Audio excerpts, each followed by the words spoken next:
धुरंधर या चित्रपटाने बॉक्स ऑफिसवर जे काही केलंय ना, त्याला फक्त धुमाकूळ घालणं नाही म्हणता येणार.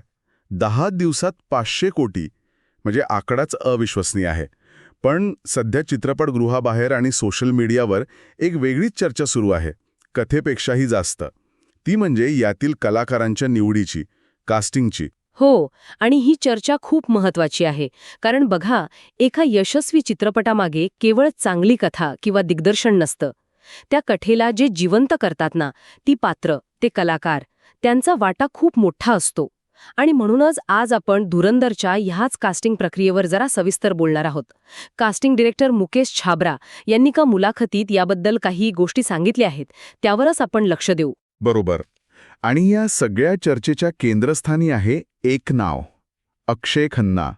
त्याने साकारलेली रेहमान डकैत भूमिका. पण गंमत अशी आहे की या भूमिकेसाठी तो पहिली पसंती नव्हता.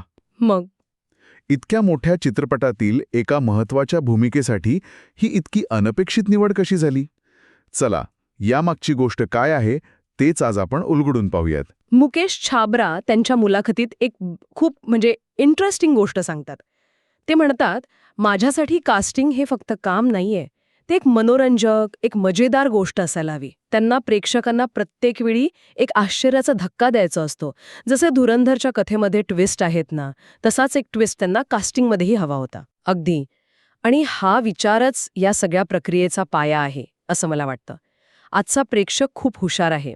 ट्रेलर बघूनच त्यांना कळतं की पुढे काय होणार आहे किंवा कोणता कलाकार काय करणार आहे. अशा वेळी कलाकारांच्या निवडीतूनच त्यांना पहिला धक्का दिला की चित्रपटाबद्दलची उत्सुकता प्रचंड वाढते. छाबरा यांचा उद्देश फक्त योग्य चेहरे शोधणं नव्हता, तर प्रेक्षकांसाठी एक असा अनुभव तयार करायचा होता ज्याची सुरुवातच अनपेक्षित असेल. पण एक मिनिट, यात एक मोठा धोका नाही का? म्हणजे प्रेक्षकांना धक्का देण्याच्या नादात निवड चुकली तर एखादा अनपेक्षित कलाकार भूमिकेत पूर्णपणे मिसफिट होऊ शकतो आणि त्याचा परिणाम मग अख्ख्या चित्रपटावर होऊ शकतो. हा धोका त्यांनी कसा हाताळला असेल? खूप चांगला मुद्दा आहे.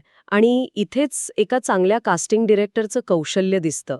धक्का देणं म्हणजे काहीही करून विचित्र निवड करणं नाहीये. त्यामागे एक सखोल विचार असतो, एक आत्मविश्वास असतो. दिग्दर्शक आदित्य धर आणि मुकेश छाबरा यांच्यात तासनतास चर्चा व्हायच्या. ही निवड म्हणजे हवेत मारलेला तीर नव्हता, तर अनेक पर्यायांवर विचार करून, त्या भूमिकेच्या प्रत्येक पैलूला समजून घेऊन उचललेले एक धाडसी पाऊल होतं. धोका तेव्हा असतो जेव्हा तयारी नसते. इथे तयारी भरपूर होती. हो, तयारी किती सखोल होती याचा अंदाज या गोष्टीवरून येतो की प्रत्येक भूमिकेवर दिग्दर्शक आणि छाबरा 2 ते 4 तास चर्चा करायचे. सुरुवातीला काही प्रमुख भूमिकांसाठी संजय दत्त, अर्जुन रामपाल, आर माधवन अशा मोठ्या नावांवर विचार झाला आणि त्याचवेळी OTT प्लॅटफॉर्मवर जे चांगलं काम करतायत असे काही नवीन चेहरेही त्यांच्या मनात होते. आणि यातून निर्मिती प्रक्रियेतला एक महत्वाचा संघर्ष समोर येतो. कलात्मक निवड विरुद्ध व्यावसायिक गणित. OTT कलाकारांमध्ये प्रचंड प्रतिभा आहे, यात शंकाच नाही. ते कोणत्याही भूमिकेला न्याय देऊ शकतात. पण धुरंधरसारखा चित्रपट जेव्हा मोठ्या पडद्यासाठी बनतो, तेव्हा त्याला एक व्यावसायिक बाजूही असते. प्रेक्षकांना पहिल्या दिवशी चित्रपटगृहापर्यंत खेचून आणण्यासाठी काही ओळखीच्या मोठ्या नावांची गरज असते. पण मग OTT कलाकारांना घेऊन चित्रपटाला एक वेगळा फ्रेशनेस मिळाला नसता का? मोठ्या नावांना घेतल्यामुळे तोचपणा येण्याचा धोका नव्हता.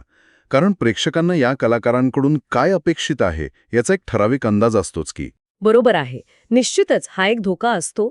पण इथे व्यावसायिक गणित म्हणजे फक्त स्टार पॉवर वापरणं नाही, तर चित्रपटाचा जो भव्य दिव्य कॅनव्हास आहे त्याला साजेसे चेहरे निवडणं. या मोठ्या नावांची निवड करतानाही त्यांनी हे पाहिलं की ते कलाकार त्यांच्या नेहमीच्या प्रतिमेच्या बाहेर जाऊन काहीतरी नवीन करू शकतील का. म्हणजे केवळ स्टारडम नाही, तर त्या स्टारडम सोबत येणारी स्क्रीन प्रेझेन्स आणि अभिनयाची क्षमता या दोन्हींचा विचार झाला. त्यामुळे हा निर्णय कला आणि व्यवसाय या दोन्ही दृष्टिकोनातून विचारपूर्वक घेतलेला दिसतो. तो एक प्रकारचा समतोल होता. आणि मग येतो या सगळ्या प्रक्रियेतला सर्वात आव्हानात्मक भाग, रेहमान डकैत या भूमिकेसाठी कलाकाराची निवड. छाबरा सांगतात की या एका भूमिकेसाठी तब्बल 50 ते 60 कलाकारांच्या नावांवर चर्चा झाली होती. 50 ते 60 कलाकार ही संख्याच त्या भूमिकेचं महत्त्व आणि तिची गुंतागुंत स्पष्ट करते. याचा अर्थ असा आहे की ही भूमिका अजिबात सहज सोपी नव्हती. तिला एकाच वेळी अनेक भावनांची आणि छटांची गरज होती. आणि म्हणूनच निर्माता दिग्दर्शक फक्त एका इंडस्ट्रीपुरता विचार करत नव्हते. त्यांनी देशभरातून कलाकार शोधले, ज्यात अनेक दाक्षिणात्य कलाकारही होते. ही संख्या ऐकून मला एक प्रश्न पडतोय. इतक्या नावांचा विचार करणं हे दिग्दर्शकाच्या मनातील भूमिकेबद्दलच्या गोंधळाचं लक्षण असू शकतं का? की त्यांना नक्की काय हवं हेच ठरत नव्हतं? की भूमिकेची मागणीच इतकी विचित्र होती की त्यांना योग्य चेहराच सापडत नव्हता? याकडे बघण्याचा एक दुसरा दृष्टिकोन आहे. तो असा की दिग्दर्शकाच्या मनात भूमिकेचं चित्र अगदी स्पष्ट होतं आणि म्हणूनच त्यांना तडजोड करायची नव्हती.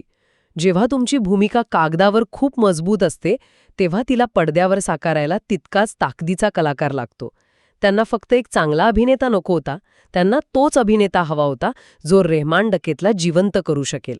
म्हणूनच जोपर्यंत तो चेहरा मिळत नाही तोपर्यंत शोध सुरू ठेवण्याची त्यांची तयारी होती. ही गोंधळाची नाही तर दृढ निश्चयाची खूण आहे.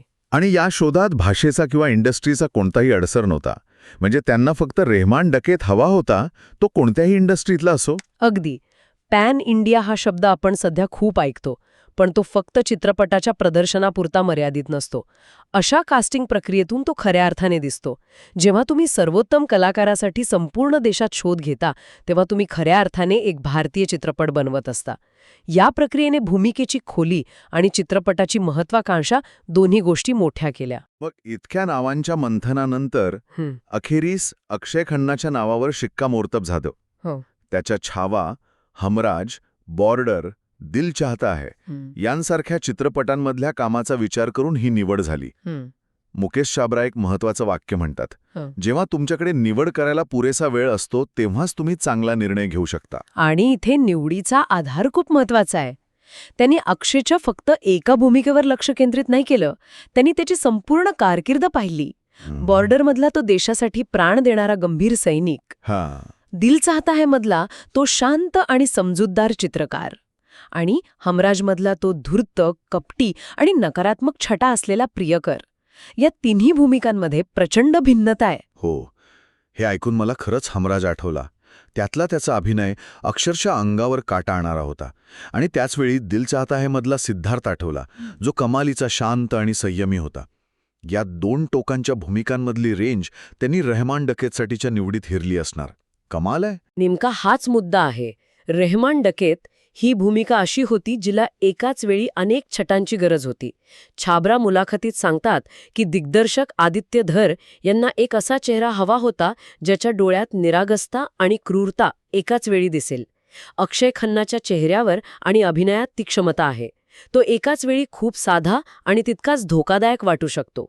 म्हणूनच 50-60 नावांच्या गर्दीतून हे नाव समोर आलं. ही निवड म्हणजे त्याच्या अभिनयाच्या क्षमतेचा खरा गौरव आहे. आणि हा निर्णय किती अचूक होता हे तर आता प्रेक्षकांच्या प्रतिक्रियेवरून स्पष्ट दिसतंय. सोशल मीडियावर तर धुमाकूळ आहे. अक्षय खन्नाने हा रोल अक्षरशः खाल्ला आहे, त्याच्याशिवाय या भूमिकेचा विचारच करू शकत नाही, अशा प्रतिक्रिया येत आहेत. त्याचा डान्स, त्याचे संवाद, त्याची नजर, सगळ्यांचंच कौतुक होतंय. हो, आणि यातली सर्वात रंजक गोष्ट म्हणजे काही नेटकरी त्याने केलेला तो विचित्र डान्स कुठून कॉपी केलाय याचा शोध घेत आहेत. ही प्रेक्षकांची प्रतिक्रियाच या कास्टिंग मास्टरस्ट्रोकवर शिक्कामोर्तब करते. जेव्हा प्रेक्षक एखाद्या पात्राच्या इतके प्रेमात पडतात की ते त्याच्या प्रत्येक लहान सहान गोष्टीच्या मुळाशी जाऊ पाहतात, तेव्हा समजायचं की ते पात्र त्यांच्या मनात घर करून बसलं आहे.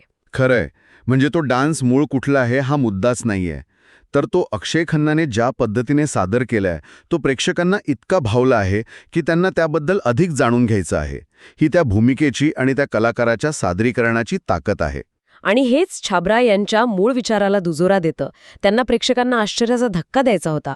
अक्षय खन्ना या भूमिकेत दिसेल अशी कल्पना फार कमी लोकांनी केली असेल, आणि जेव्हा तो फक्त दिसला नाही तर त्याने ती भूमिका अजरामर केली तेव्हा तो धक्का सुखद ठरला. यालाच यशस्वी कास्टिंग म्हणतात, जिथे एक अनपेक्षित निवडच त्या भूमिकेची सर्वात मोठी ताकद बनते. चूक आणि धाडसी निवडीचंही आहे. रेहमान डकेतच्या भूमिकेची ही संपूर्ण निवड प्रक्रिया हे त्याचंच एक उत्तम उदाहरण आहे. अगदी बरोबर. यावरून हेच सिद्ध होतं की कास्टिंग ही चित्रपटाच्या पायाभरणीतील एक अत्यंत महत्त्वाची पायरी आहे. आपण अनेकदा दिग्दर्शक, लेखक, अभिनेते यांच्याबद्दल बोलतो, पण पडद्यामागे राहून योग्य पात्र निवडणारा कास्टिंग डिरेक्टर हा त्या यशाचा एक महत्त्वाचा शिल्पकार असतो. अक्षय खन्नाची निवड हा फक्त एक कलाकार निवडण्याचा निर्णय नव्हता. तो कथेला एक अनपेक्षित आणि अविस्मरणीय पैलू जोडण्याचा एक विचारपूर्वक केलेला प्रयत्न होता. म्हणजे आपण असं म्हणू शकतो की चांगला लेखक कथा लिहितो, दिग्दर्शक ती पडद्यावर आणतो, पण कास्टिंग डिरेक्टर त्या कथेतील पात्रांना योग्य चेहरा आणि आत्मा देतो. आणि धुरंधरच्या बाबतीत हे गणित तंतोतंत जुळून आले आहे. चुकीच्या निवडीने कदाचित हा चित्रपट खूप वेगळा दिसला असता. पण त्याचा प्रभाव तितकाच पडला असता का, ही शंका आहे. योग्य कलाकाराच्या निवडीमुळे कागदावरची पात्र जिवंत होतात आणि प्रेक्षकांच्या मनात कायमची घर करतात. रेहमान डकेत आता अक्षय खन्नाच्या नावानेच ओळखला जाईल, हेच या निवडीचं यश आहे.